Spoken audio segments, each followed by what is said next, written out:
Hello, welcome to I Want to Believe, the show where we bring on paranormal experts, we bring on paranormal leaders, and we are so excited to have our live guests come on. We have an amazing guest tonight. His name is Chris BOSE.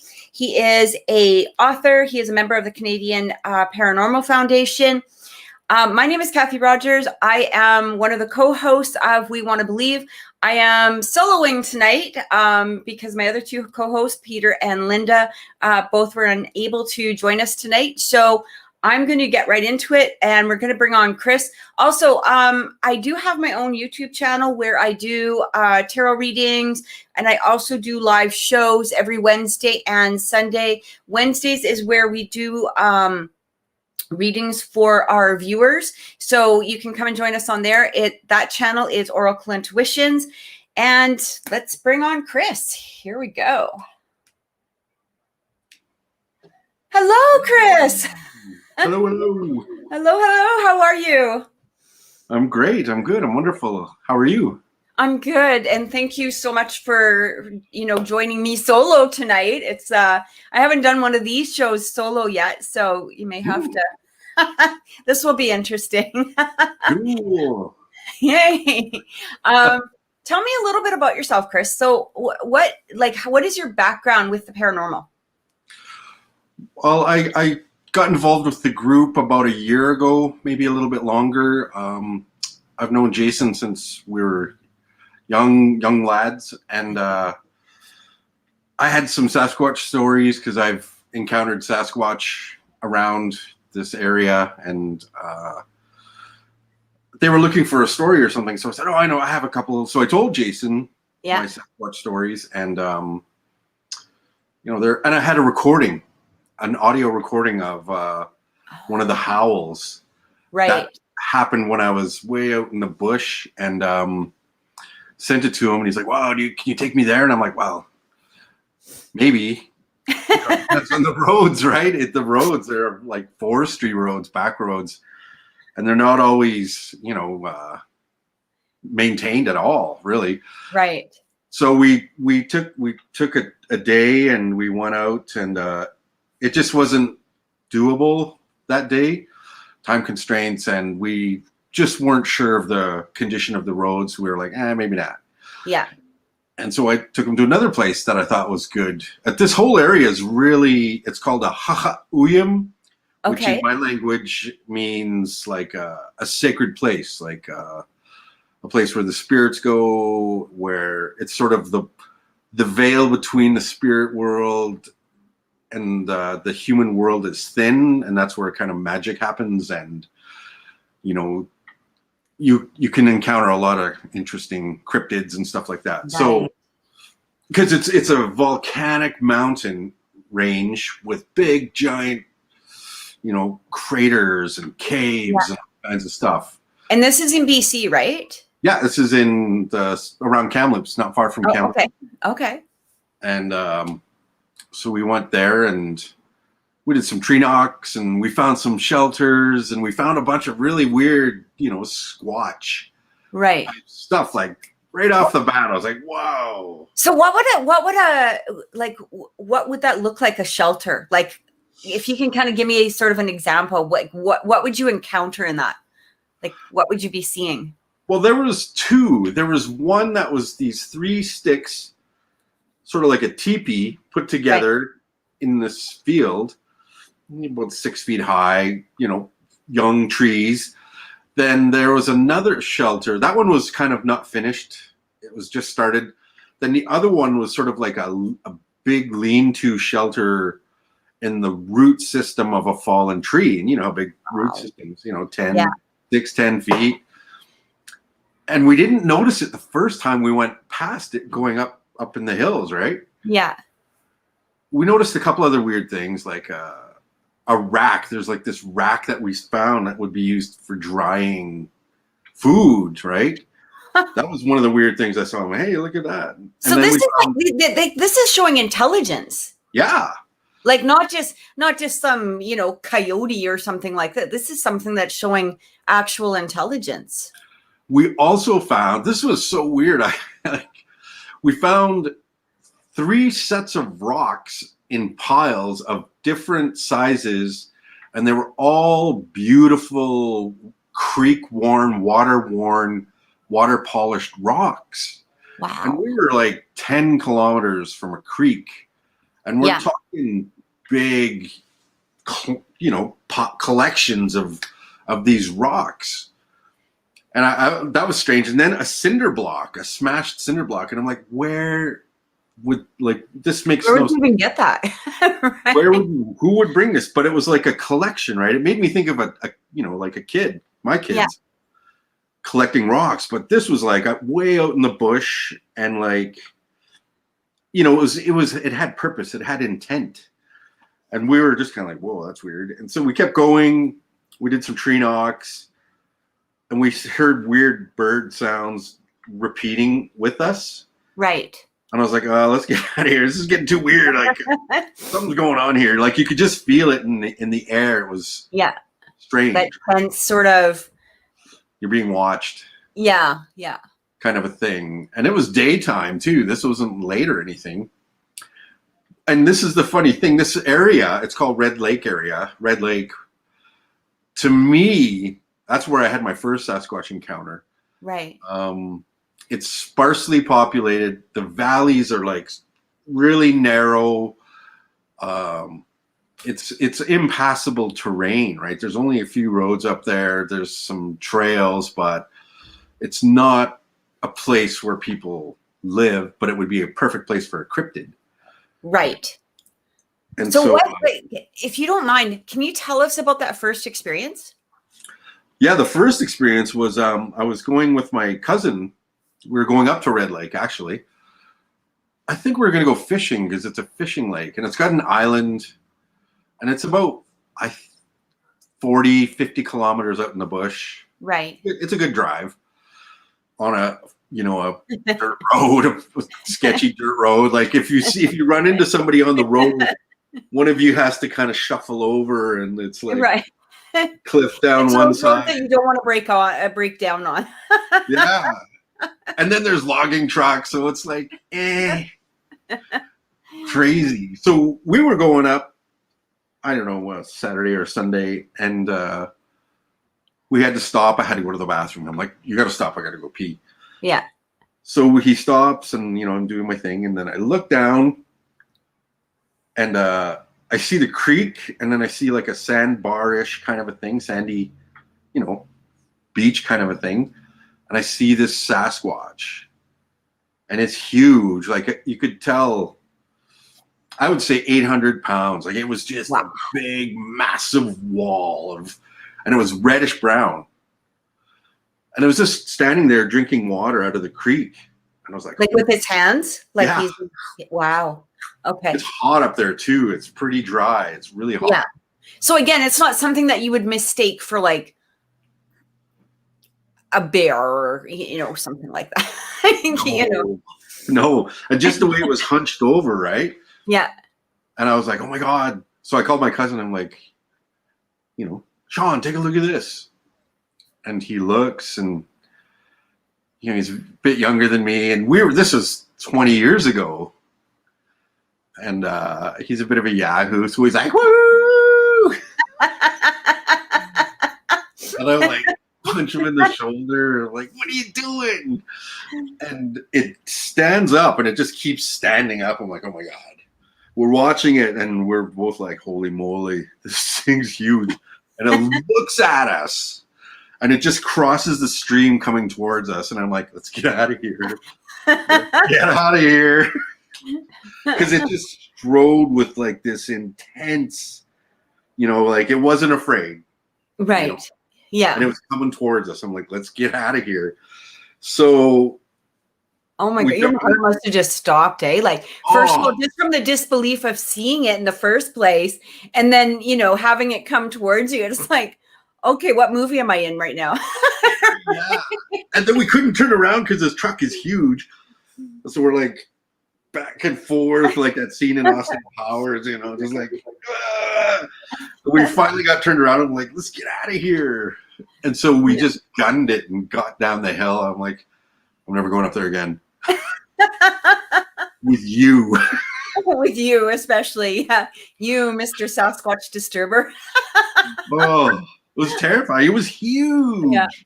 Oh my God, I can imagine. I don't even know what I would probably just be like, okay, I'm just gonna stand here. Like, I don't even know what to do. Or stop. So what's we that? were talking, we're like, how far do you think it, because it was probably,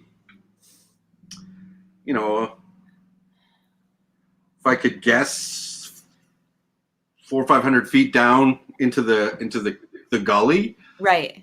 That seems like a lot, but when you got something taking 6-foot strides, yeah, it's like 1 or 2 minutes, and coming at a fairly decent speed, yeah. faster than our little human legs can run. Oh, it just seemed to take forever. Like, come on, turn this thing around. Could you see it coming towards you when you were in the truck? No. Okay. I didn't want to. Yeah. I didn't look. I was like, let's just go. Let's just go. Let's just go. And this, again, it was day, like, 2 or 3 in the afternoon. If no, it was even earlier. It might have been in the morning. And so these are daytime incidents. Right. And so this is a cryptid that's not afraid of humans, that it's comfortable in its own territory. Yeah. And it doesn't take guff from anyone. Because a normal creature would have gone the other direction, right? Right. Except for maybe like a grizzly or something if you were coming near, if it was defending its territory. Yeah. But most of them turn around and hightail it out of there too, right? Totally. So that was terrifying. And I went up a few times, after that with friends. There's a great little park camp area you can go to by a bridge, and there's a creek and you can sort of swim in it. And I remember going there one time with a friend and her kid, and we're just playing in the creek, and it was a really hot, scorching summer day, and it's a little cooler up in the mountains, so we're like, oh, let's go out of town, let's go up there. Yeah. And so we're playing and everything is fine, and then all of a sudden everything gets dead quiet. Like the birds and everything just stop. Everything, the wind, everything just stopped. And we didn't really notice at first. Yeah. We're just splashing around. And then I'm like, does it seem unusually quiet to you all of a sudden? And she's like, yeah, this is weird. This is when something's watching you. And I'm like, I know. Let's get out of here. No kidding, eh?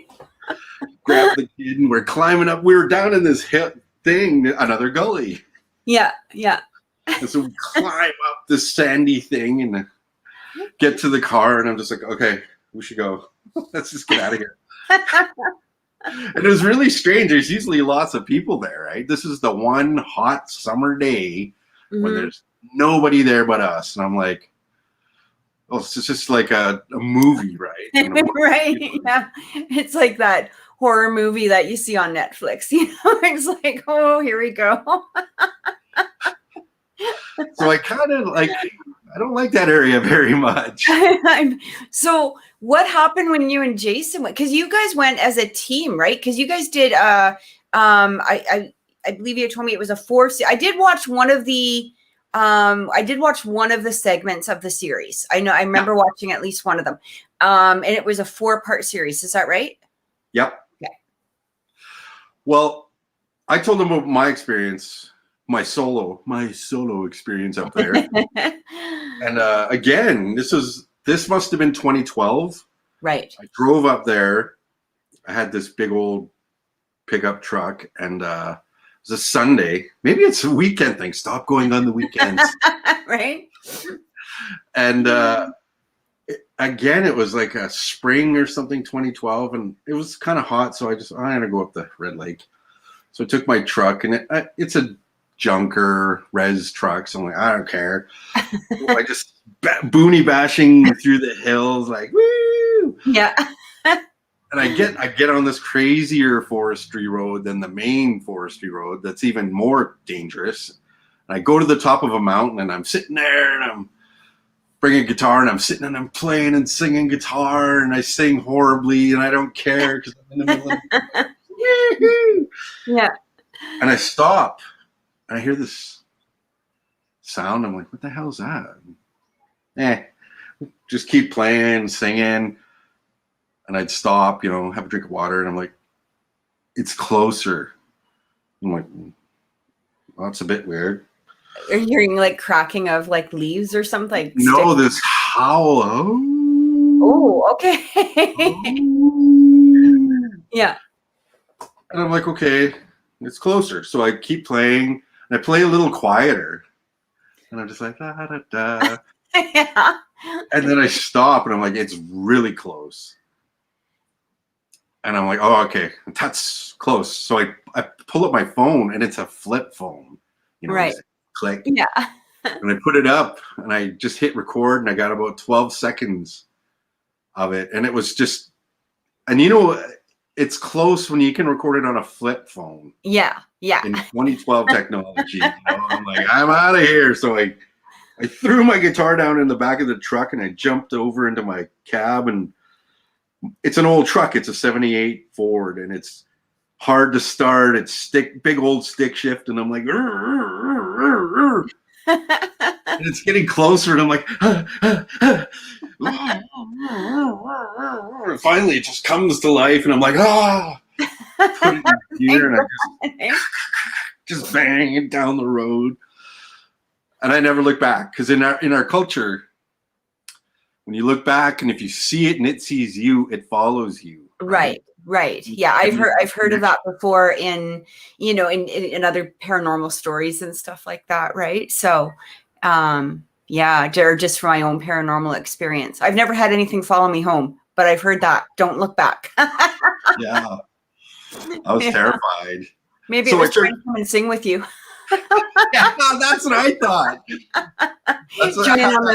Joining on the band. Jam session. Yeah. Sasquatch jam. The sad thing is trying to record that on a flip phone. Nobody would believe you. Right? Be like, sing into the camera. Be like, I'm not even going to waste my time with that one. It was terrifying. Like, it was close. It was getting closer and closer. And I got down the mountain and I'm like, oh, I'm not going up there again. So then Jason's like, hey, can you take me back up there? And you're like, So I took him part way up the road and it was just too rough to go. Like, we would have destroyed his pickup truck. So we went to another place and that's where we found all these shelters. And the one shelter was like, this big lean-to thing that, a very large cryptid could sleep. Right.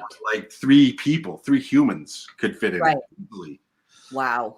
And that was really, really chilling. It was really, and we passed it. The funny thing is it's huge, it's big, but we passed it going up further up into the bush. And then we only noticed it when we're coming back down. And then it was like 30 feet from those collections of beautiful stream rocks we found. Right. And I was like, okay, this is weird. Like, this is maybe where a juvenile Sasquatch would be. Yeah. To start learning on its own, to build a shelter, okay. Collect the things it likes, and start its own, journey into Sasquatch adulthood. It's that rite of manhood. Yeah, exactly. Who knows?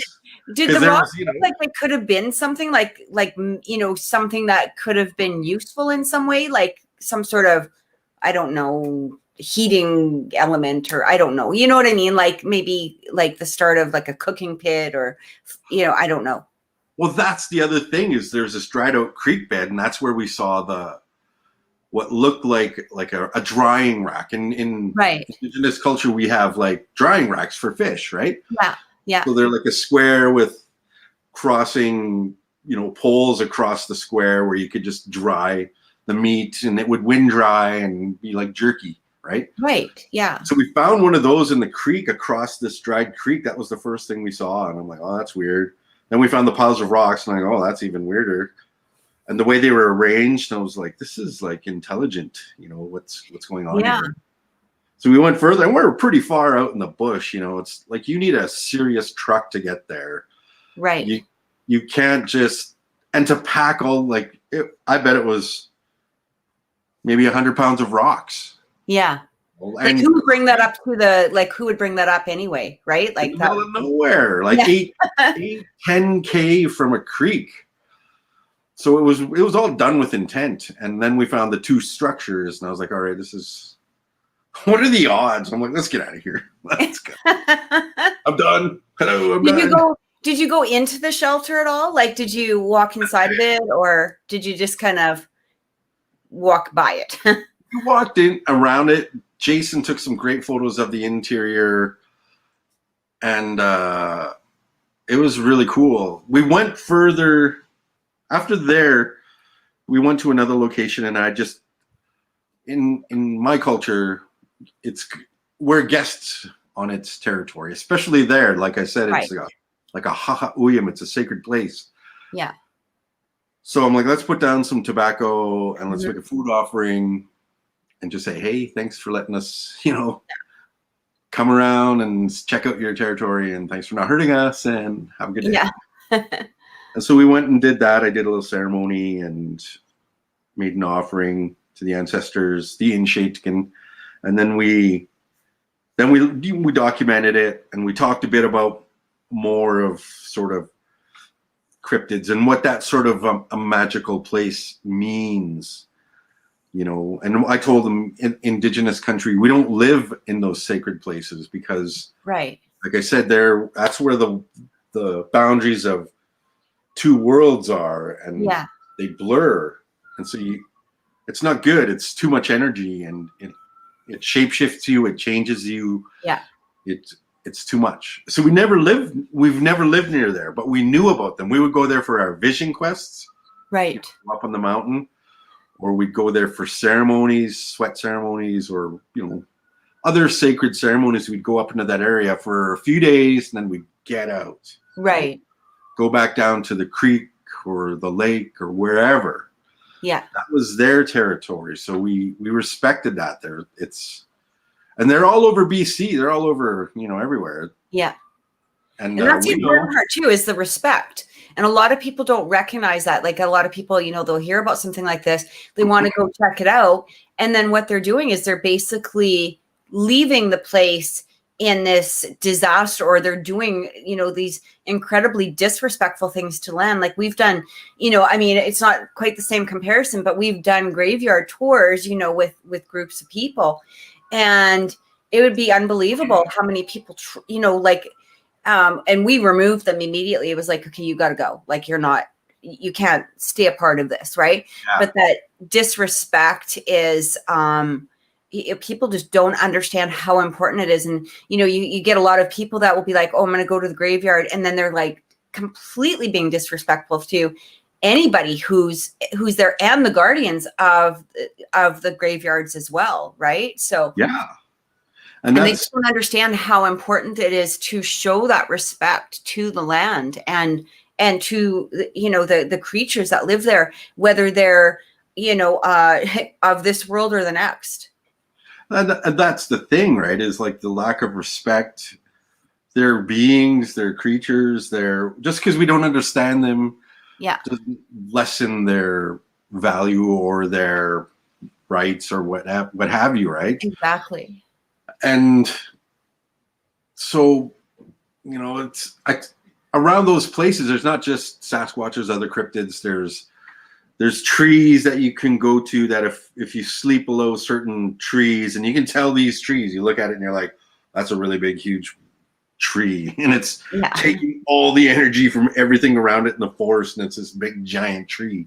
And those are the trees, if you sleep below and you're doing your fast, your vision quest, you could shapeshift into a deer, you could shapeshift into any kind of creature, and if you wake up in the midst of it, you stay that. So you're half human, half cryptid. Right. And there's little people, and then there's mimics, and there's like all kinds of stuff out there that giants, there's things you don't mess with. in that territory. So that's why we as Indigenous people don't live there. Yeah. And it's really interesting. Like I've seen, colonization and all that. Right. I've seen non-Indigenous people try to build in these places and they eventually just abandon them because so much bad happens to them. And I've talked to a family about it one time. They asked me, I can't remember how it came about, but they're like, I think I just went and saw them. I'm like, because their house is dilapidated. Like you could tell things were not going well. Yeah. And so I went and talked to them. And I'm like, what's going on? Like, hi, this is a sacred area. What's it like? And they're like, man, we have all kinds of weird encounters, door knocking and, things going missing and just all kinds of stuff happening. They just, everything, bad luck, totally bad luck. Everything's going wrong for them. Illness, mental health. I said, well, it's because you're like, look at that mountain. We would never live here as Indigenous people. You've got to make peace with it. Do they just settle there, or do they have permission to be there? Is it part of like government land? Like, how does that work? Like do they just find a place and set up, or like? I don't know. I think it's like crown land. Then people buy it for ranching and stuff like that, or lease it, and then other people buy it or lease it from them. Okay. And so they end up with this land they know nothing about. Yeah. And this one family I talked to, my cousin and I talked to, and we said, well, you got to make, this is a sacred place. Yeah. We just told them a few stories about it, and they're like, oh yeah, that makes sense. And so we're like, make some food offerings and, put down tobacco and communicate and just say your intentions. And it works. Yeah. That's the only time I've ever seen it work. The house, everything changed for them. Yeah, it makes sense. Now I don't know much about the Indigenous culture, but as a psychic medium, I've been able to, we've had clients that have lived on, land that may have had an Indigenous background to it, right? Yeah. And they'll be telling me some of the things, and as a medium, I'm seeing them. I know exactly what they're talking about, and I know to a degree what's going on. I would never, ever, ever disrespect, the shaman or the culture, but I'll be like, look at, you know what? It's because you're disrespecting that land. This is what I'm being told. And, you can find I don't have the ability. I wouldn't have the, presumption, I guess, would be, or enough disrespect to say, look at, here's how you clear it. This is something that you have to go and talk to somebody with experience in this. I can give you ideas, like, yes, the tobacco, maybe just cleaning up. Like if you've got a big mess on that land, a bunch of, garbage and tires, and you're disrespecting the land, then that's something that you have to take care of. That's going to be a start, at least, because you're showing disrespect, and then from there on, if it's still continuing, that's where you may have to bring in somebody who has knowledge with it, with this. For sure. And we went out one time, a friend of mine, this was quite a few years ago, about 10 years ago. And, his family's, his family owned land that had been Indigenous at one point. It had been, originally village or something. Yeah. And we went out there. This was so cool. Because I never experienced anything like this. And, we put down a couple of cigarettes. He had a couple of cigarettes. He put them down, laid down the tobacco, and he said, I want you to just stand here and watch. And I'm like, okay. And we're just in the middle of the forest. It's kind of like a path, right? And he goes, just watch. I just want you to stand here. I'm not going to tell you anything, but you tell me what it is that you're seeing. And, and as we're standing there, we're standing there for a minute or two. And all of a sudden it was like these figures, all these black figures, like not black, like bad, just, silhouette. Like shapes, silhouettes. Yeah. Just started walking towards us. And I was like, it was like an entire village just walked out. And I just started bawling because it was just beautiful. Like you could feel the energy of love that was coming towards you. And I'm just bawling and I'm like, oh my God, because it was just even now I'm just overwhelmed. But it was funny because you had said giants, and I'd never seen anything like this before. As I was standing there, and I couldn't really see all the features, but you could kind of get a general sense of, males, females. You could see the kids because there was different height levels. You could tell some of the outfits that they were wearing, but I couldn't see the actual visual faces. And all of a sudden, this huge black creature came out, and it was almost like, again, I can't really describe it. All I can say was that it was massive, like the tree line height. Yeah. And I was just standing there and I was like, oh my God. And the friend that I was with, he goes, because I hadn't said anything. He just said, don't be scared. Don't be scared. Because he was seeing it too. Don't be scared. He said, just, it's okay. Like they're just coming to say hi. Yeah. And that's it. Mm-hmm. And we stayed for probably maybe 5 or 10 minutes. We didn't want to stay too long and be completely disrespectful. Right. Yeah. There was one that was kind of being silly. It was a younger male, and he was sort of imitating me. So it was funny because I am always throwing my hands around, right? And so my friend was standing there, and he's laughing, and I'm going, "What are you laughing at?" And he goes, "You've got one right behind you, and he's imitating you, like he's kind of mocking you." But in a fun way, It was a lot of fun. And so I was like, okay, that's cool, right? And so anyway, we laughed. We again, about 5 or 10 minutes we stayed, and we walked back to the truck. You're not even going to believe this. So we open up the truck door, and on my seat is a white feather sitting on my seat of my car. On the passenger side of the car that we were getting into. Amazing. Chris, I broke in tears. I was just like overwhelmed, It was the most amazing experience I've probably had in regards to, it was one of those memorable experiences with the paranormal that it was just overwhelming. So beautiful. So hearing you talk about this and what is in the forest, and I'm one of those people, I go into the forest and I see what's in the forest as well. Yeah. Right. And all of the different creatures and everything. So for me, when I go, into the woods, that's like, it's like Disneyland for me. Yeah, yeah. It's funny. I tell people that the encounters mainly happen around bodies of water because water is life, right? Right. We need it to survive. We need it to drink, to clean food, to clean ourselves. And wherever there's a creek is where there would be a village. And where there was a village, there would be like a cemetery because we had cemeteries. Yeah.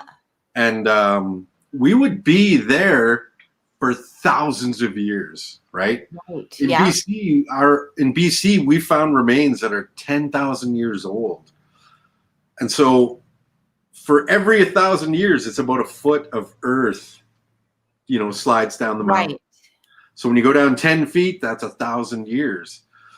Wow. And or 10,000 years. So these things really happen a lot around water specifically. And the feather, like that reminds me 2 years ago, a friend and I, we went out in the bush, went for a drive. Again, it was a hot summer day, and I'm like, hey, I know this place. Let's go here.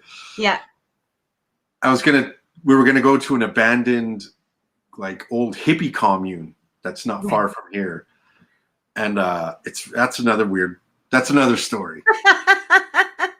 Another time. Another story for another show. And so I was like, no, let's go to this lake. So we go up towards this lake, and it's just packed with people, right? Yeah. And it was too much, and we were like, So we left the lake, and we're driving back towards town, and we stop by a creek. Something just told us to stop, so we stop. Yeah. And I get out of the car, and she gets out of the car, and right there is this big, beautiful eagle feather. Oh my God. Just waiting for her to pick up. And I was like, what? You got to be kidding. No way. Like that never happens. Like Right. never. And especially when you had that feeling to like there was a reason for stopping, right? So you were totally being called to that area. And that So feather was happy. for her. Yeah, she's like, woo. She's Indigenous too, so she's, like, woohoo. And so we got out and we're like, whoa, look at this place. And there's like wild strawberries everywhere. So we're like picking strawberries and, eating them. And it was just a really beautiful, serene, calm area. And then as we're getting ready to leave, we saw this eagle like just landed like right up in this tree right beside us. I was like, oh man, this is amazing. Such a special day. And it was just calming, being by the water, splashing around the water a bit. Whenever I go somewhere, I like to splash and wash my face and hair and just touch the water, put my feet in it. And because water is just so healing and it takes away your stress. It takes away your negative energy. Right. And it's just healing. And so we left and we were like, super relaxed. Cooled off, went back to town, and it was great because no bugs, no mosquitoes, no weirdness, just a really beautiful, tranquil, amazing special afternoon. And wherever there's food or water, there's going to be food like that, strawberries. And this is like, 2-3 acres of strawberries, wild strawberries. Wow. And so we're just like hanging out, put down some tobacco, and I'm like, yeah, let's do this. And it was beautiful. So yeah, there's so much. People think they look at the land and like, it's just land, but they forget. People have been living here for thousands upon thousands upon thousands of years. So the land remembers things. The land knows our language. The land knows our stories. It is our stories. It knows our intentions too. Yeah, and it's amazing what's there. Like you said, if you just stop and just take some deep breaths and see what comes out of the forest, exactly it. You totally got it. Mm-hmm. It was just getting into that place, and you're not knowing what to expect, or you don't have expectations. And if he had told me what to expect, I wouldn't have been in that serene place. I would have been waiting and watching. But, you're just there and you have no idea what's going to happen. And to just see them all come towards you is like, and the thing is that I don't know how to explain it. It might sound a little vain, or I don't know. I hope it doesn't come off as egotistical or something. But to know that they came to see you as well was just such an honor. Yeah. It made you feel like, maybe I did something good. Sure. Right? Because they were just coming, and it was such a beautiful, loving energy. There was no, it was just, you were just surrounded. You could just tell that you were surrounded by, friendliness and love, and love in general, and it was absolutely beautiful. So nice. Yeah. Well, it demonstrates that you're at the right place at the right time in the right frame of mind. And they came to you because they know that too, right? If you were rigid and tense and had expectations, nothing would have happened. Oh yeah, no, that's exactly it. It wouldn't have been as magical either. For sure. It was just such a magical experience, and you're kind of like, and you're walking away, you can kind of see, them dissipate into the forest a little bit, but at the same time, you're like, bye. Like, don't go. I know that feeling. I don't want to leave you, but I don't want to be here for too long and take up your time either, because I don't know what you guys have. Maybe you guys got things going on, but I was honored enough to have that presence for the time that we did. Right. There's in another community not far from here. It's called Merritt, BC. Okay. Yeah. And it's 45 minutes drive from here. And there's a reserve there that was a battlefield site where we would fight. Our nation would fight another nation, the Okanagan Nation. Right. Okay. Where we fought. They would raid us and we'd hold our ground there. And it's also the reserve where some of my family lives. Okay. And it's where I did my spiritual training. You start your spiritual training as a kid in Indigenous culture. Like you're sort of picked. And it's the same thing. It's like, well, you're picked for a reason, and this is what you're going to do, and this is what you're going to learn, and this is a lifelong trip. And so I started my training up there with sweat lodges and pipe ceremonies and stuff like that, and just being on the land and being with my family, my grandma, grandpa, and aunt and uncle, and learning the stories of the land and food. Yeah. And so one time, it's happened actually quite a bit up there. It's very haunted because it was a battlefield for hundreds of years. So there's a lot of death. Yeah. And you feel it. There's certain places you feel it like you're just walking through the forest and it's just dead, like a dead zone. There's nothing around it growing, and you could just feel something's off. Right. And you have the wildest dreams there, like we as kids we'd camp up there. Yeah. And a lot of really intense stuff happened, but there were some tricksters, some kids. I think they were kids spirits or young, because you'd put something down and you'd turn around to talk to someone and you'd look back and it's gone. Come on. Right. And it was a running joke in our family, like, don't put stuff down here. And, they'd pull your hair or something. Expensive phone out there. They tease you, and you're just like, oh, because you're never going to win, because you're never going to find them. Right. Yeah. Like, oh. And here's an interesting connection, and I haven't really told anyone this, is back in the 70s, there used to be groups of Roma in BC, gypsies. Oh, okay. Yeah. And they would caravan around the province, and they would do like magic tricks and going town to town doing magic tricks and tarot cards and little plays, puppet plays and stuff like that. And they sought out my uncle, his land, that land where the battlefields were. And I remember them from when I was young. And they'd come, they knew something, they must have known something was up with the land too, right? Yeah. Because they came there and they'd camped there for a week. And, they were really, we never saw them during the day. We'd only hear them at night, and they'd be singing and partying and playing music and dancing and laughing. They'd have their little campground. And as kids, we were like, what are they doing? And so then at day, they'd sleep all day. So you never saw them. And they had all these really cool old vehicles, like just all done up, styled. And they had like a trailer, a big old trailer. And we'd like, okay, someone's got to go get something. So we'd run through the camp and we'd grab a pen or something. And I got a pen.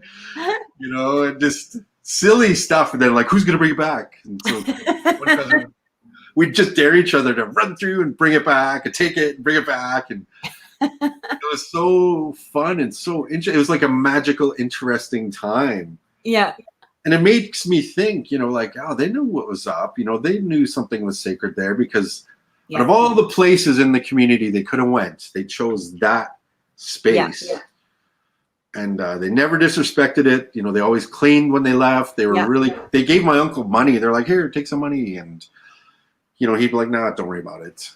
And they were like, no, we insist. Or they'd bring food. They'd leave food out for us. In the morning, there'd be food. And I'm like, oh, wow, cool. Pastries and stuff. And so that was a magical place, a magical time, because now you don't see that. You don't hear that, No. Like a caravan of gypsies. What? Come on. Yeah. Which is kind of too bad, really. I mean, because that's some pretty powerful stuff too. You got, I have some friends that have, Romanian gypsy blood, and they're readers, and can pull up some crazy crap. It Yeah. can be, you know, they can be pretty damn accurate when they, you know, if they feel like putting that work in, right? It's kind of like that, like they're right on the ball, like they've got some ancestry going on that, you know, they know stuff, right? They know, like, mm-hmm. you know, it's really interesting. We did see some stuff. I remember seeing my cousin and I early at dawn, because I just remembered this. Like, I forgot all about this, but and I saw this in Europe too, because I lived in Europe for a while, and they were out in the field at dawn, and they were swinging these cloths, these cotton towels around, and they were collecting dew and then squeezing the dew into these jugs, these water bottles. So they're collecting morning dew, and they probably knew stuff on the land that they could get to, like certain mushrooms or certain roots. There's a lot of medicine on the land, right? Yeah. And I know they use dew for ceremonies, you know, for some kind of in tinctures and potions and stuff like that. And it's really magical and really kind of weird, spooky to see. You're like these grandmas out in the field and they're just collecting dew. You don't know what the hell's going on, but you know something magic's going on, and you don't quite know what to do or say, or just watching. We're like, whoa. We knew we're kids because we've seen magic our whole lives, you know, pipe ceremonies, and we know what it's like when someone's gathering something with intent. Right. So we're like, I think we told my aunt, and she's like, oh, just leave them alone. They're just doing their thing. They're not hurting no one. And like, what are they doing? And we're like, I don't know. They got potions too, you know. They got medicine. They use it for medicine. It's pure water first thing in the morning. It's magic. Yeah. You know?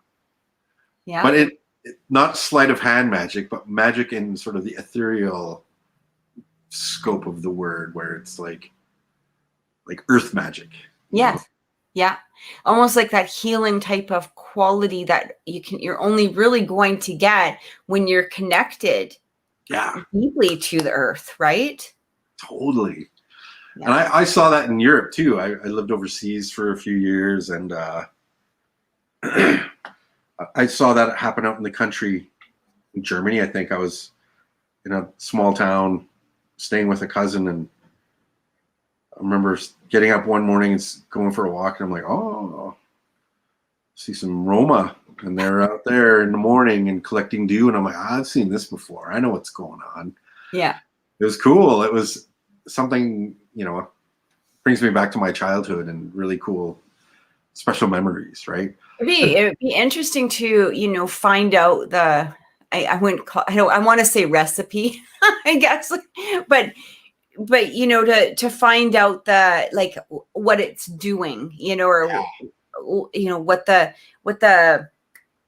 whole process is, I suppose. But I bet that's really reserved for a lot of the elderly. That's something that, you know, you grow up with, you absorb, you inherit inside of yourself. Like, it's not just something, here, go out in the field and do this. Like, this is, you're drawing all of that energy right in. And that's probably something that is really reserved to some degree, somebody who's been in it their whole life, or, you know, the elderly, right?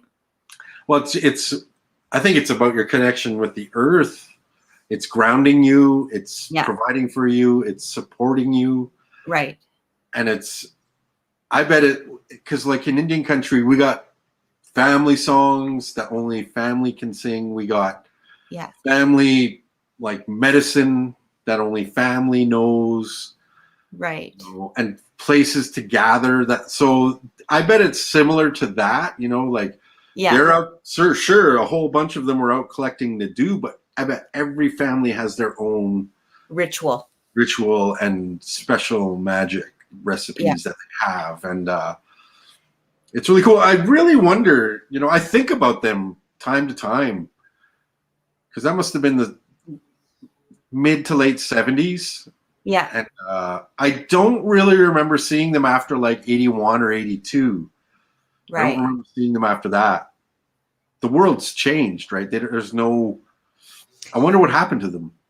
Yeah. You got to wonder, right? Like, did they, it's sad because probably, a lot of what happened to them was, them dissipating or having to be separated from their families in some way, shape, or form once the government got a hold of them or whatever it was, or laws were more defined towards that. And it's pretty sad because it really, takes apart a lot of traditions. Same with the Indigenous culture, right? Like a lot of traditions and just culture in itself has dissipated. Oh, for sure. There's there's a lot going on in town here because of the residential school, Right. like finding 250 bodies of children. And I'll tell you a positive story, not about the residential school, Right. but of survival. So in my nation, there was a few boys and girls who escaped the residential schools. Okay.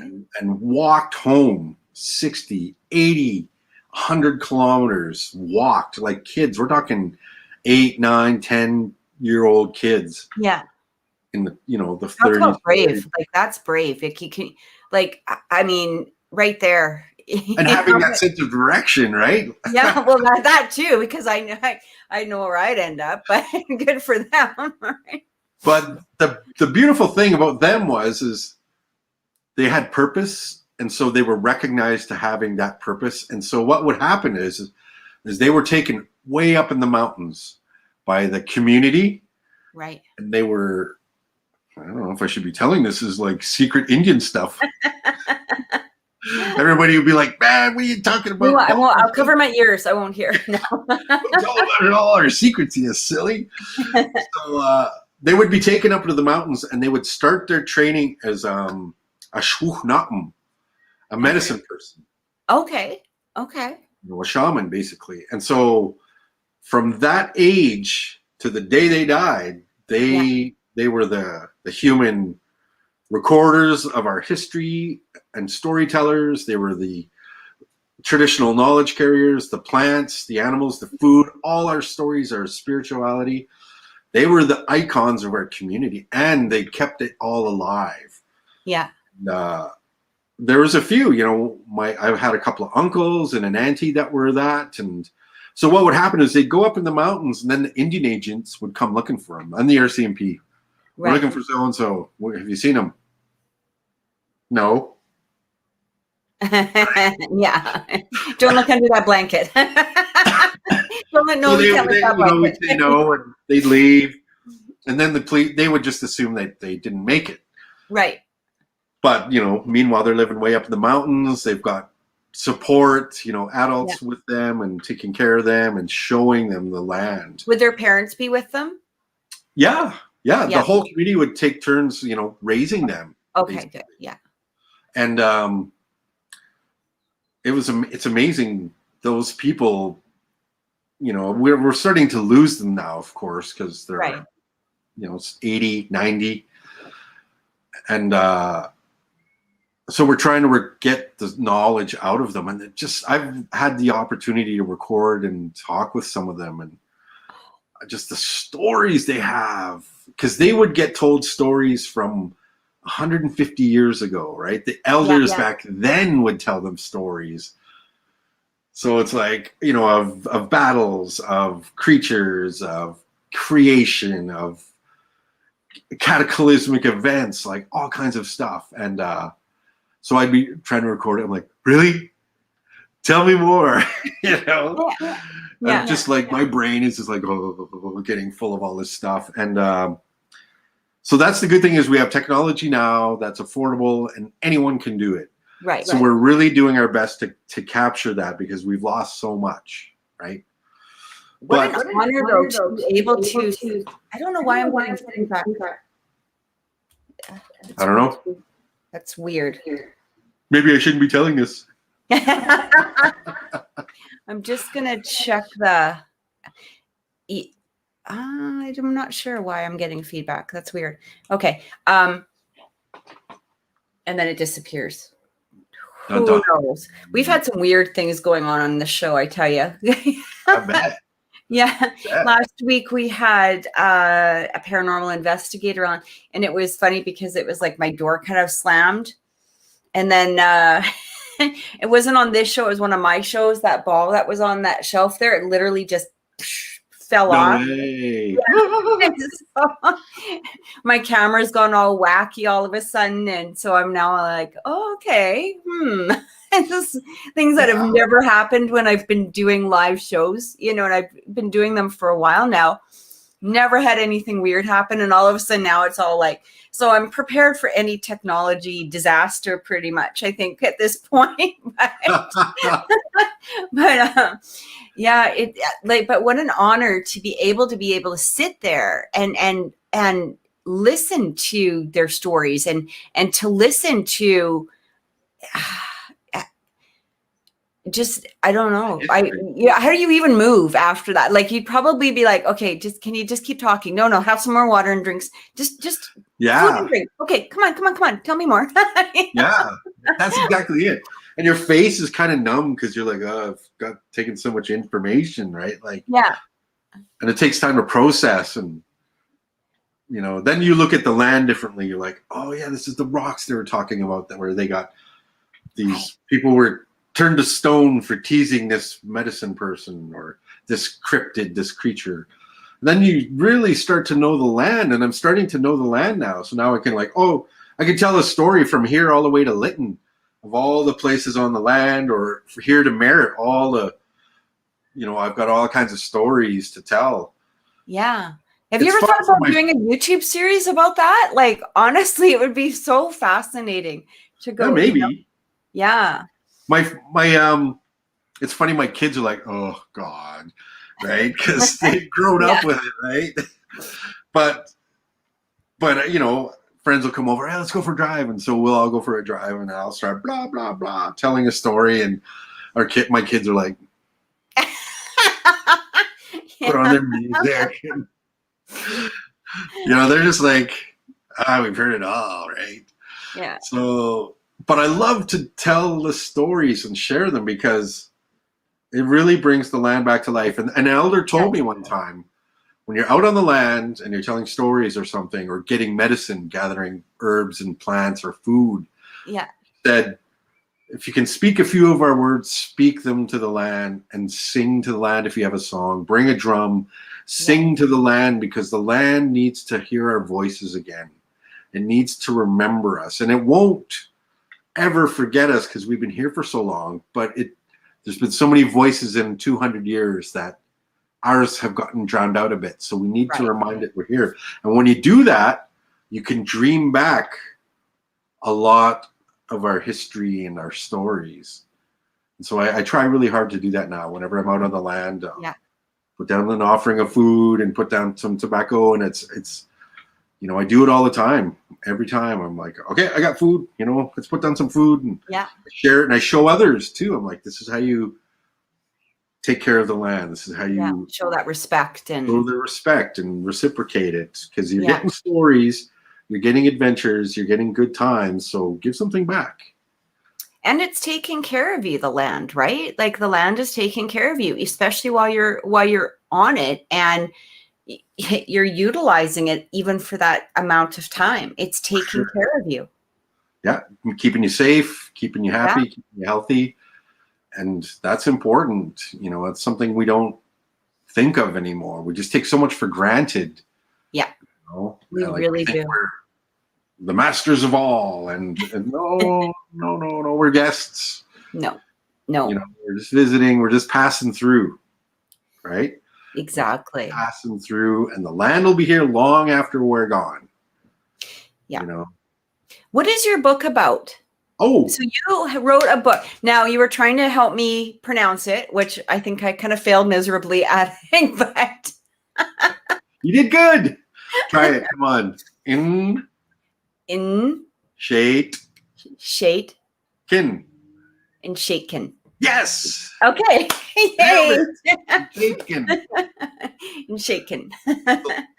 Shaken. It's a novella. It's my first fiction story, and illustrated by my daughter. One of my daughters did most of the illustrations in it.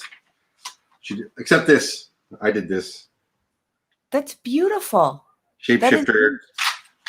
But she Wait, did. Is that like a duck with a? Is that like a deer with like a duck bill? Was that what that was? I was kind of Scary skull. a scary skull. Okay. Oh, so she did most of the illustrations. And this book in Shapekin means those that came before us, our ancestors. Okay. And so this book is about a time, 2016, I worked back on the res, my family's community, and I was stuck in a windowless office, and I was like, oh, this sucks. There's no cell reception. Internet's dodgy. And there's one store in the town, and that's it. Oh, wow. And it's remote, right?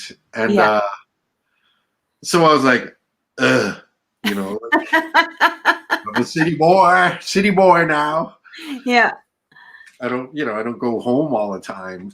And so just sitting in my office, I was doing research for my band. I do contract work, research, proposals, grant writing, stuff like that. Right. And I realized I'm in the archive room of my band, my Indian band. I'm like, oh my God, I'm in the archives. And, it goes back 150 years, all our stories, all our everything, archaeological stuff, like photos, tattoo, like everything you can imagine. I was like, oh my God. So I just started reading like crazy. I told them, I'm going to do some research for our proposal. Then I just be like, it's going to take a long time too. Yeah, it's going to take a while. So I would just read and read and read. And of course, I had to do a cultural, historical report on our people. So I went back a couple thousand years. Right. That's how far we had our history. Wow. And I was like, oh my God. So I told it, and I just learned so much. And so this book, Shaitkin, started writing itself, and it's a fiction. It's a story about a guy who goes back to the res from the city.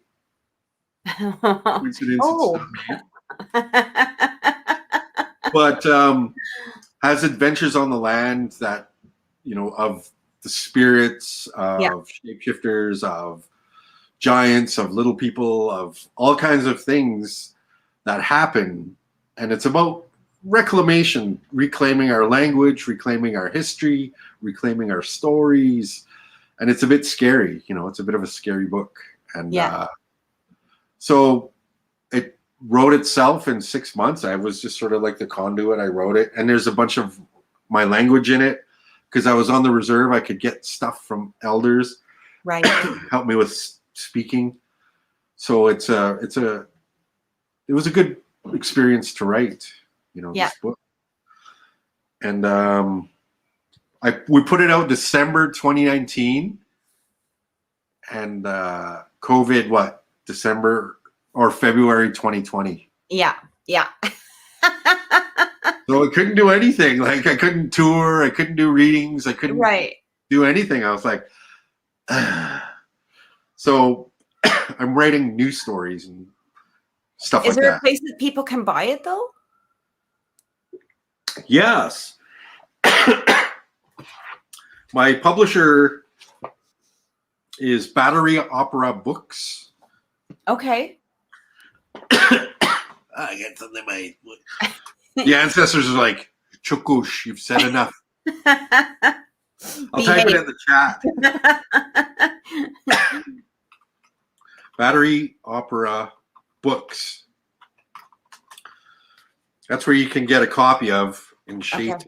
And it's basically it's a really good, funny. There's I have a lot of humor in it.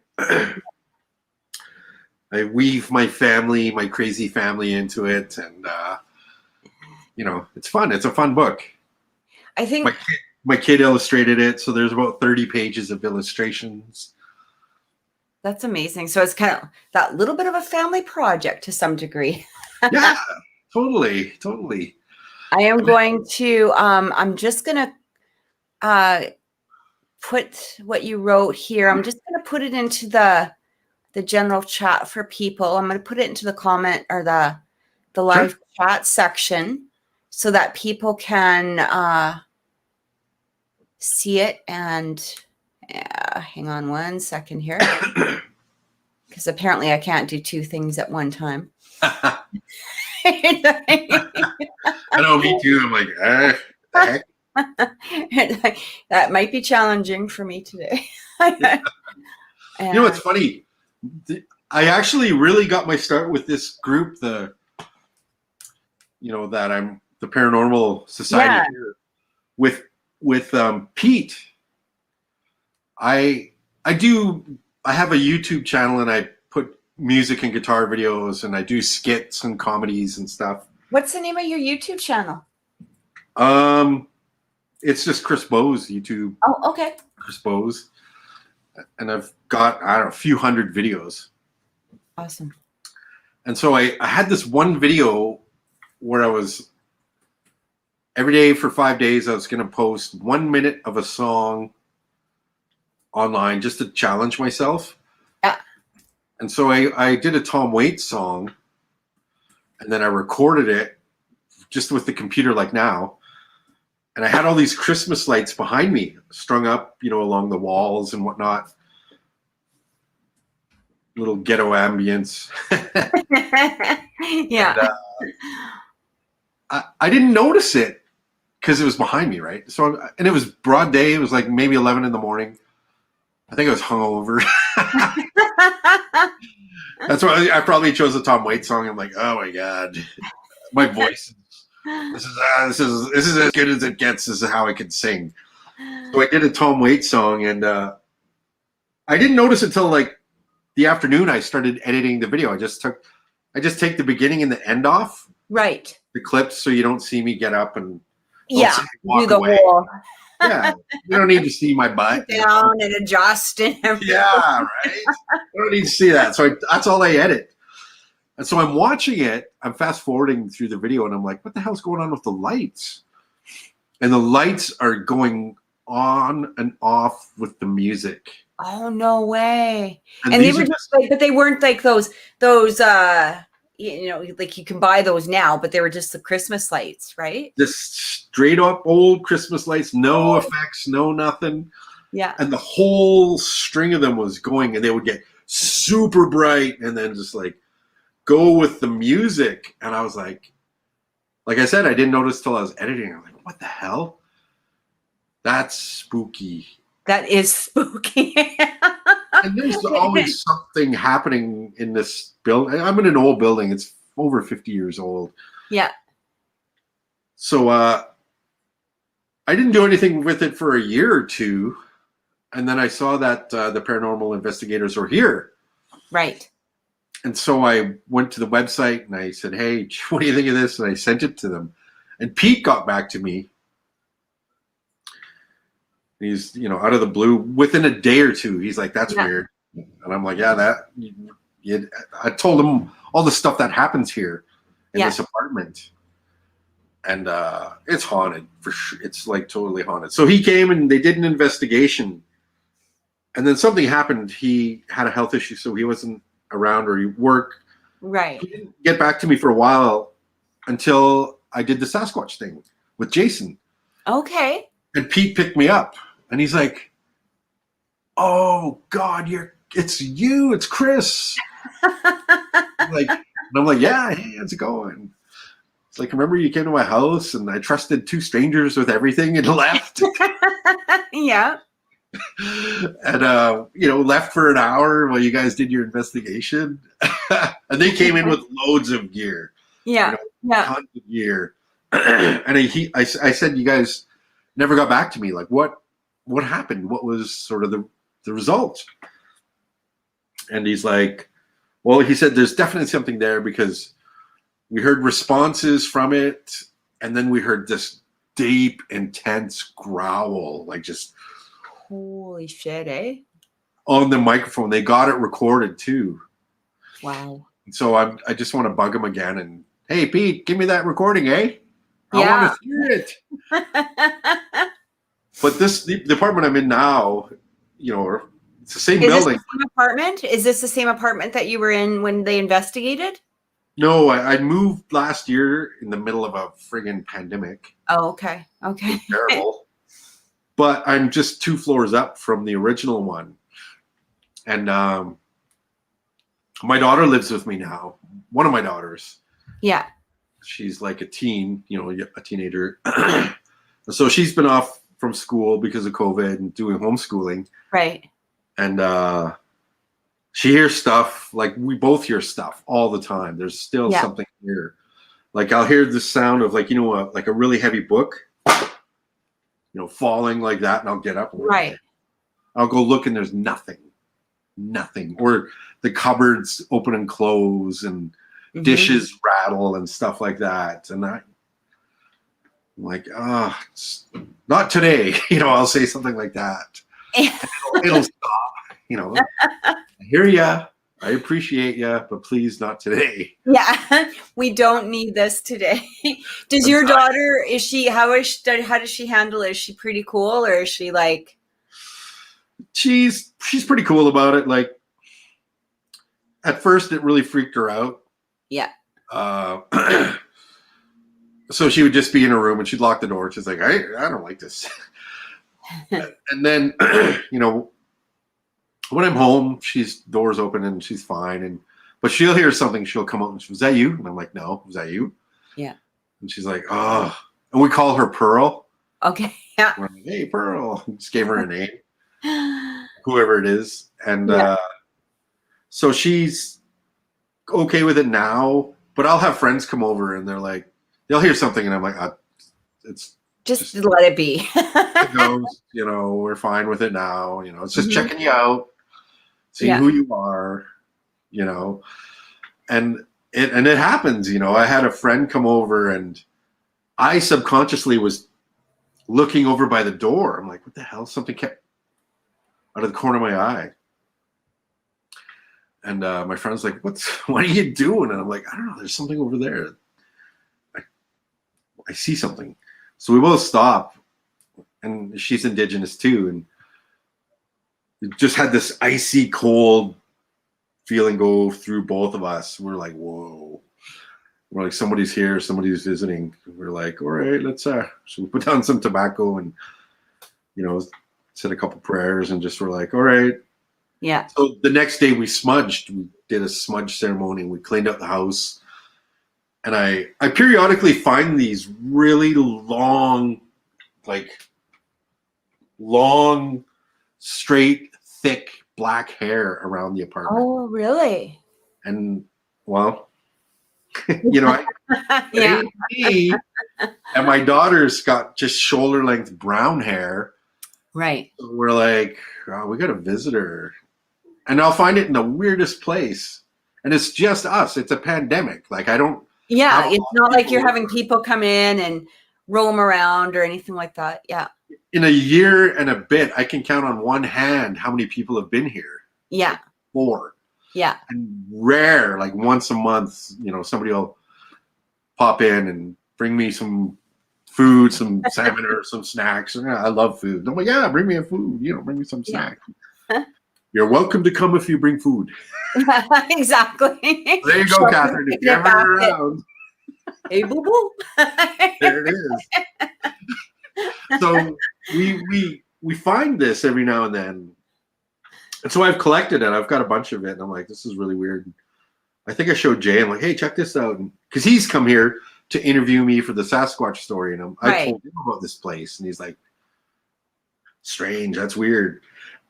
So I don't know. We just live with a ghost. It's just something you just get used to, right? You do.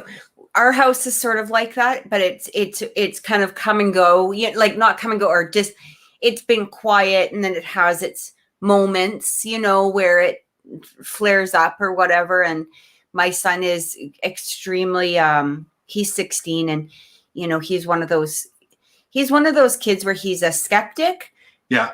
but a highly intuitive skeptic. You know what I mean? So, he'll be in that place of, it's taken him a long time to kind of get to that place of believing, but yet having these experiences at the same time. So he would be like, did that just, okay, but I'm not going to believe. I'm just going to go over here and go do what I need to do. I remember one time we were in the kitchen, and one of the things, we have a garbage can. The garbage can was full. Like I needed to, empty it. So you have the lid, and it was against the counter, but the lid was sort of up because the garbage was so full underneath, right? Yeah. So I had to, I was going to empty it out. Anyway, he had thrown a pop can onto the back of the garbage can. And of course, the wall was right here. So it would have been, the pop can was against the wall, right? Yeah. And we stood there and watched as this pop can literally went up and down. Whoa. And both of us were like, and he's like, I think that's a hint that you're supposed to take the garbage out. And I'm like, uh-huh.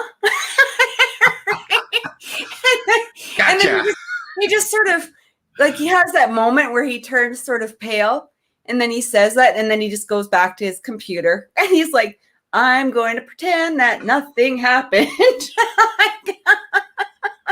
My daughter tries that too. She's 14, right? Mm-hmm. And so we've been dealing with this for years. So, because I've been in the same place for over 10 years now. Right. And it's just something you just get used to, right? And it's not bad enough to move. It's just kind of, it's enough that it's there, but it's not enough to, like, you're not, sleeping in the same room or anything like that. Like, it's not one of those where you're scared to walk into a different room because of it, right? Yeah, it's a presence. It's here. It's doing its thing. Yeah. And so she'll do the same thing. Like, she'll be in her room watching something on her computer, and I'll be out here laying on the couch watching TV or just reading, right? And we'll hear this slam. And we're like, oh, somebody's getting needy.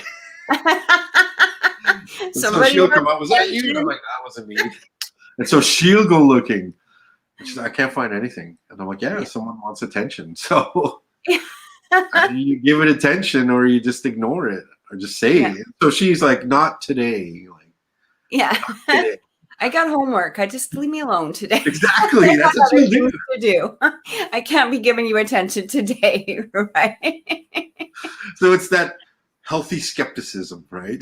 It is. Yeah, but that's the nice thing about the kids, right?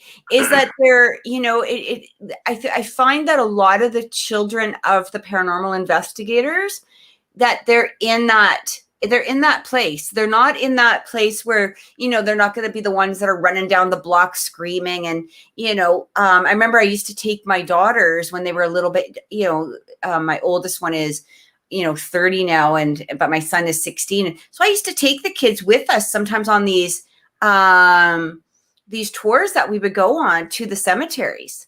Yeah. And my kids were so well behaved and so respectful, and they weren't, and sometimes other people would bring their kids too. And these kids are running. It's like, there's a ghost. And it's like, oh my God. And my daughters would be rolling their eyes and just be like, okay, we're going to go this way. Like, we're just like, we don't need this. We just can't be a part of this. Like, we're, you guys are being, so, when something happens, my son he's just like, whatever. That's exactly. I just don't care. I just, whatever, as long as, but here's the weird thing. What I find, and I don't know if you've experienced this as well.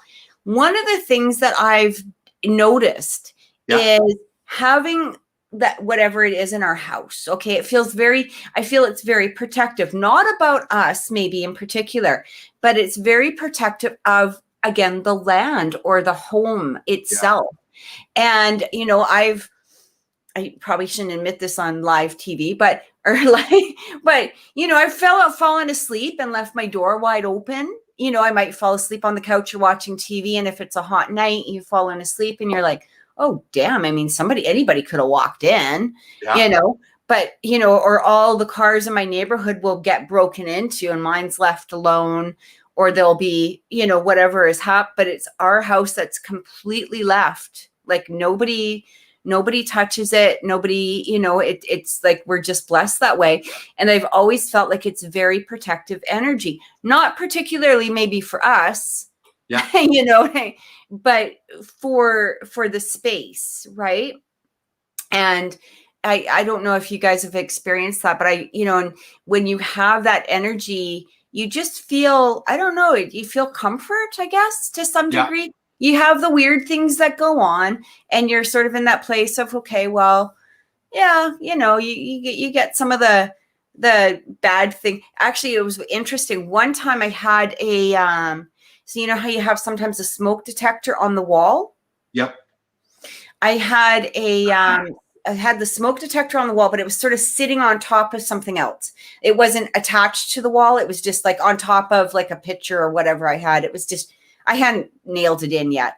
Yeah. And it was weird because the smoke detector literally like flew across the room and broke open.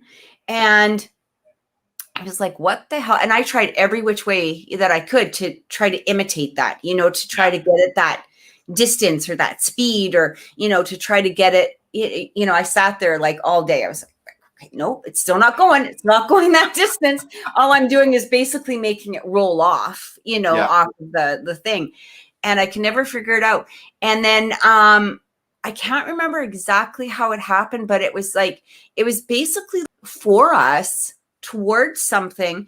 And it was something that made us really pay attention. And it was so interesting because I was just like, okay, it felt like that protective energy. Yeah, right? For sure.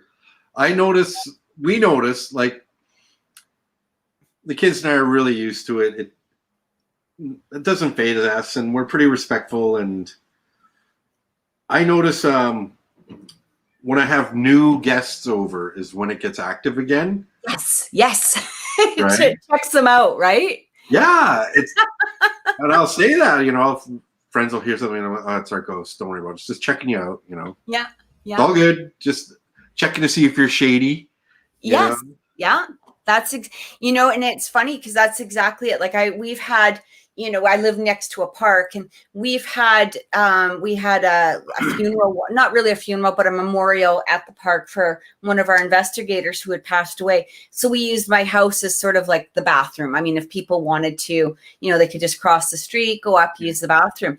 And it was funny because I never talked about, the house being haunted or anything like that. It just, it's not something that we really broadcast.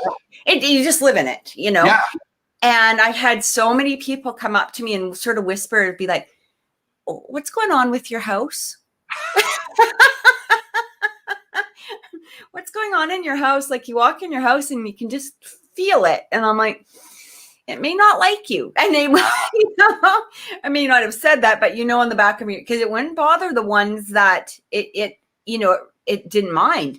But there were people that would be like, oh, I felt like I was being pushed down the stairs, or I just got this really bad energy when I walked in right away, or it just felt like I was being watched the whole time. And I'm like, yeah, you probably were. Yeah. Like, you probably were. Right. So. Yeah, for sure. Yeah. I've had friends who have never come back. Yeah. You gotta kind of take it seriously when they're not, when when it shows up, right? And if it's presenting something, there's a reason for it. That's the way I always feel about it. It's like, yeah. And interestingly, they've faded out of my life. So I'm like, oh, good. That's fine. It's like smudging, right? Yeah. Like when you smudge, and a lot of people will say, I like, for me, I don't know the Indigenous way. I don't know the way of other cultures, but just from doing paranormal, investigation for so long. So when I smudge, I also work a lot with the law of attraction, right? Yeah.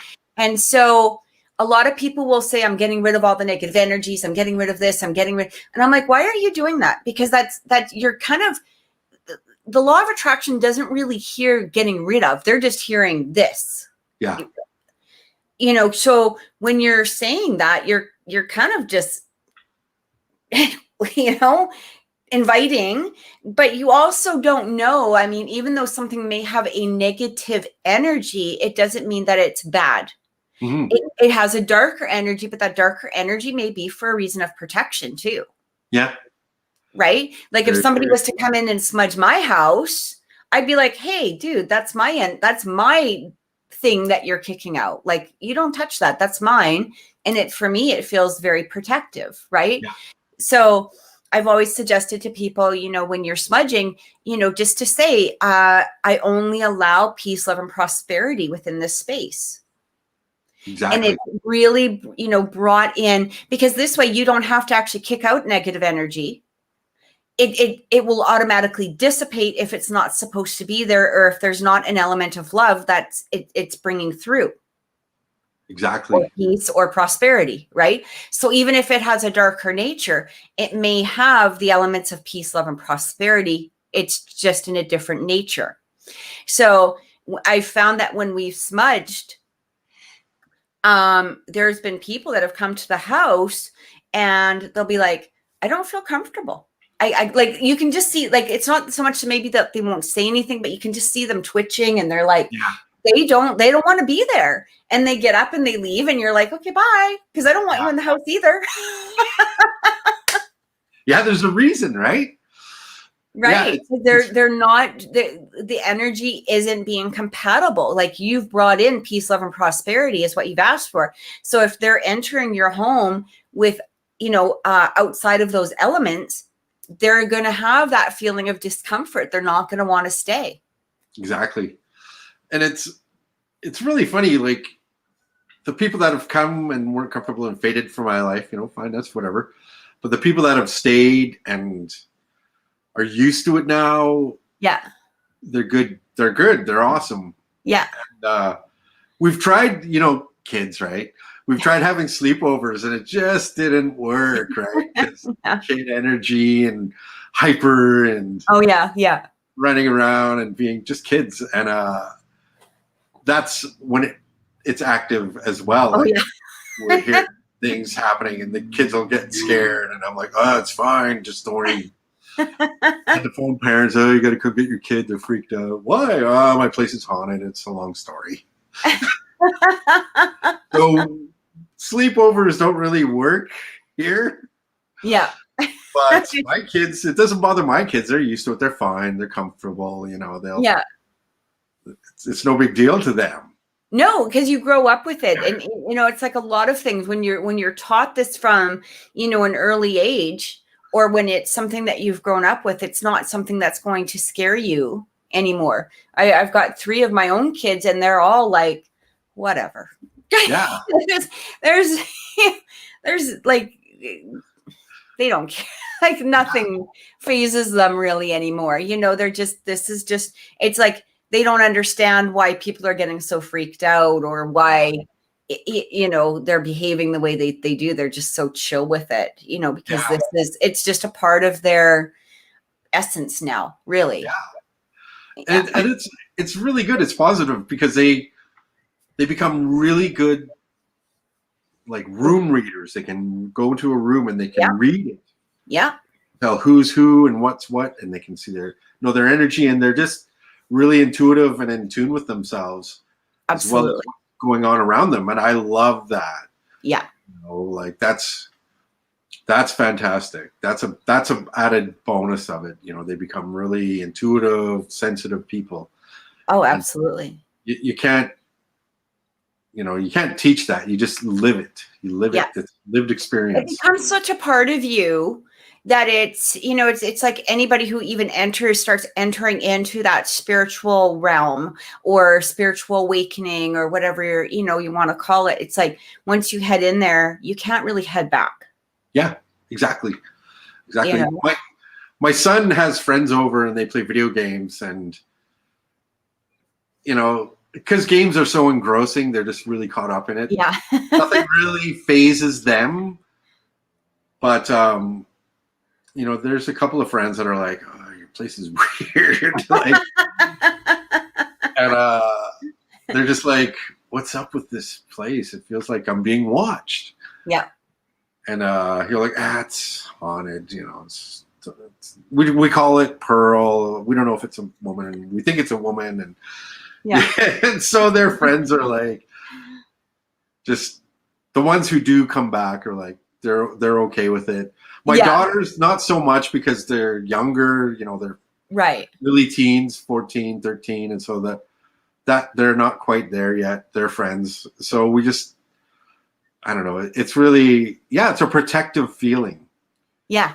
Like I don't mind it at all. Like it doesn't bother me, and it's just something you just get used to. And you do. My aunt has a house, and this is something we're gonna do a show on. Hopefully, I got to talk to my aunt about it. And she's got a poltergeist at her place. Oh, okay. And it's something we noticed in the 70s.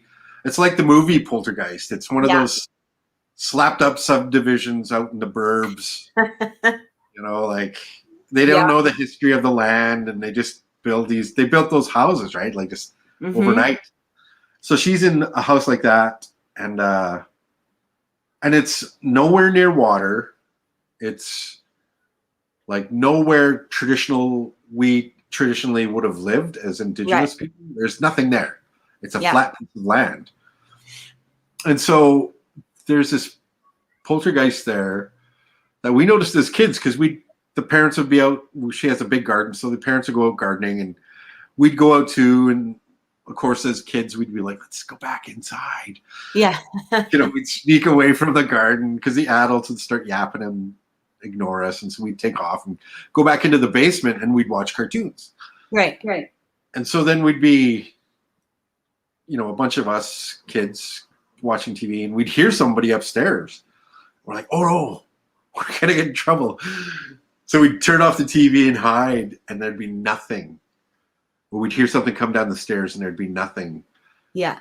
So we started investigating, and there'd be nobody in the house, just us kids. We look outside in the yard, and you can see all the adults standing around blabbing away. And so we were like, oh, that's weird. And so over time, we were like, there's a ghost here. And so it started getting active, throwing things off the shelves, in the kitchen. Like nothing would stay on the shelves, on the cups smashed, pots and pans would be knocked over, food knocked over. Like it looked like somebody trashed the place. And we'd get blamed, right? Of course. We're like, no, we heard it. We ran upstairs and there's nobody here. And the adults would get mad. And this went on for like one whole summer, I remember. And finally, what happened is all us kids were outside playing. They had a trampoline. So we're all in the trampoline bouncing. And one of the adults came in the house and witnessed it. One of my aunts or uncles or cousins. And saw stuff flying around the kitchen, and we're like, whoa, what the heck's going on here? And so then we all had like a big talk, okay, we're sorry. Yeah. We apologize. Yeah. And so my aunt actually had to redo her kitchen so that on the counters, there's like only heavy stuff on the counters, microwave. Blender, like really heavy stuff. Yeah. She had to get specially made cabinets that have hard to open doors. Right. Because stuff was getting busted all the time. She's got everything in cabinets. And there's a rule in the house, no leftovers on the counter, put everything away or you know what's going to happen. It's going to be on the floor in the morning. Right. And so it's just become part of our lives, but it's still there. We still hear it. And I want to talk to my aunt and see if we can go do a paranormal investigation on it, because it's really interesting to me, like I said, because there's no creeks, no bodies of water, no reason for Indigenous spirit to be there. So maybe it was an old pioneer trail and someone passed away there and is pissed off. They're stuck. And so I want to find out what's going on there. And it's only really in the kitchen area and the living room. You know, you'll That is hear it wild. stomping around, and Yeah. her whole house is like, you know, a baby-proof house. Yeah. That's what her place is like. It's like For an adult, baby-proof. though. But It's now we're all ghost-proof, not adults. baby-proof, right? It's like, Yeah. no, it's just poltergeist-proof. Yeah.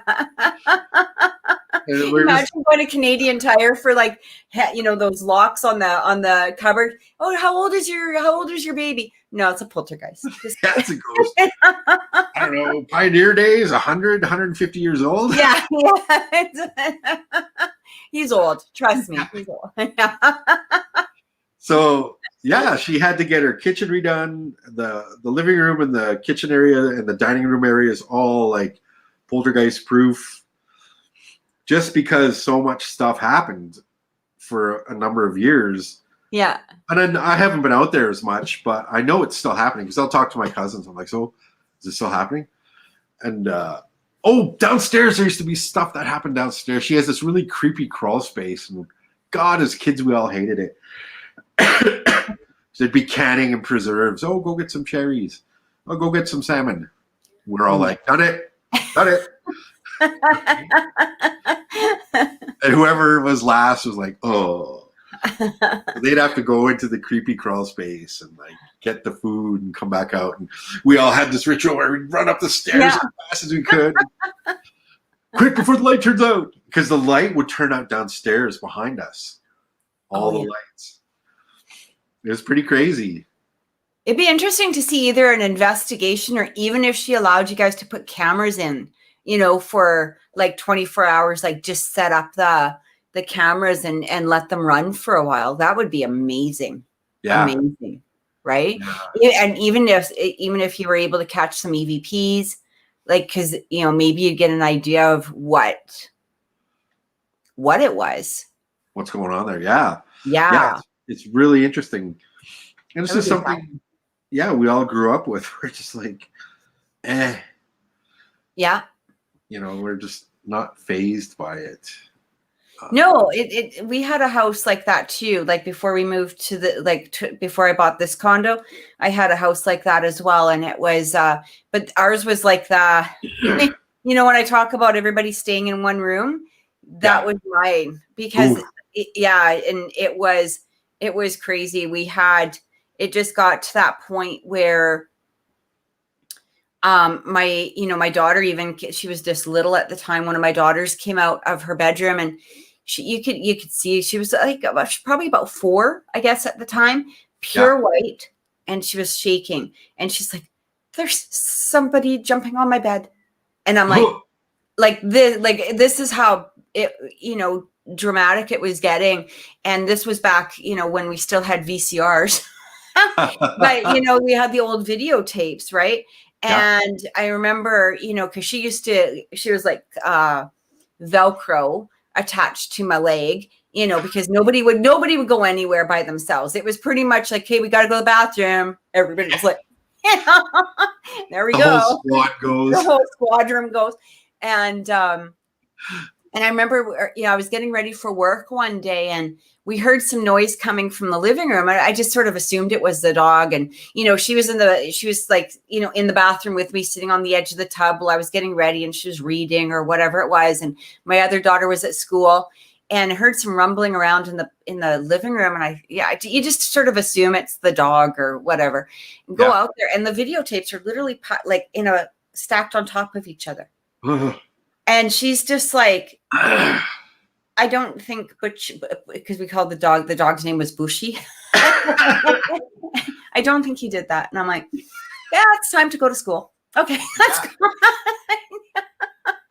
Yeah. Time to go. Sure. Time to go. Yeah. And so we lived in that crazy house. But when we moved here, it was like, whew, okay. So you feel, you know, fairly good for a while. And then my son was born, and then all hell broke loose again, except in a different place. But it was a different energy, and we weren't terrified of it. It was just different. And, you know, and so I think that there are definitely some people that, you know, you just attract them. Yeah. Or, you know, especially with kids, right? They're seen as these bright lights that they're like shining little beacons that, I like with my son, he was just 1.5 years, and he was in his crib, and every night, I actually thought it was like that sleep. What do they call it? Sleep when they're scared in the middle of the night, sleep terrors or whatever. Paralysis or whatever. Not the paralysis. Oh, the night terrors. Night terrors. Yeah. Yeah. And he was waking up every bloody night, screaming 2 or 3 times a night. And I was getting like, I have to work, and so you're getting tired. And I said, what, and he would just be pointing in the corner of the room, and he's like, the guy is over there, and he was pointing, the guy. And I was like, okay. And then I put him down and rub his back, wait till he falls asleep, leave him screaming. Another hour later, the guy. Finally, one night, about a week of this going on, he was in his crib, and he was sort of like my son was on the crib, and he was pointing to the corner. And I looked in the corner of the room, and I said, get the fuck out of my kid's room. My son could tell that I wasn't mad at him. I wasn't facing him. And I just said, I need some bloody sleep. Just get out of my kid's room right now. Yeah. And I watched as my son, so there's my son like this, and he's looking in the corner towards it. And I watched him go like this. Oof. All the way to the door of his room. And it was like, you could see that you could see his eyes going following it, but going behind me, not looking at me, but as if he was watching somebody walk behind me. And by this point, I was just like, is he gone? Trying to like not throw up. And he just went, yeah.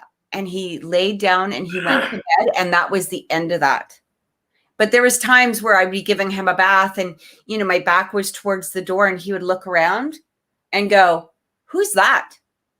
Like, well, I don't know, because I'm not going to look around. I'm not going to turn around and see it. Yeah. We have no idea who that is, and we don't care. We're just going to let it be. But, exactly. Right. And then it just sort of gets that place of comfort where you're just used to whatever it is, and you just let it be. And I think I'm trying to remember now, like every now and then, we'd be there by ourselves. Like parents would go to town or go get gas or something. Yeah. And so it would just be all us kids, we're teenagers. And we always had like 1 or 2 older cousins with us. One of my cousins he lives there. He's deaf. And but he could feel the vibrations. Right. Right. And he would tell us where it was or what was going on. And it was really fascinating. We had a room there we called the Red Room because it was red carpets. And I remember in the closet, there was always something spooky going on there. And, he was he was the oldest, so he'd always play it up a bit to scare us kids. But we really, really didn't like being there by ourselves. If the adults had to go to town or go do something, we'd all go. That's when we'd go to the garden. Yeah. Well, we'll go do some weeding. I bet that's what they were doing. They were like, we'll get some road work done after all. Fine, we'll go do some gardening. So we're out pulling weeds and picking cherries and apples and stuff. I bet that's what it was. Let's get these kids to work. Let's go. No kidding. Chris, it's been such a pleasure to have you on. It's been such a pleasure just getting to know you and talking to you. I hope you can be a guest again. Yeah. And I truly hope that, once you guys get that new series, like the series going, if you do some more of these videos, please let us know. Like, I'm so excited about this.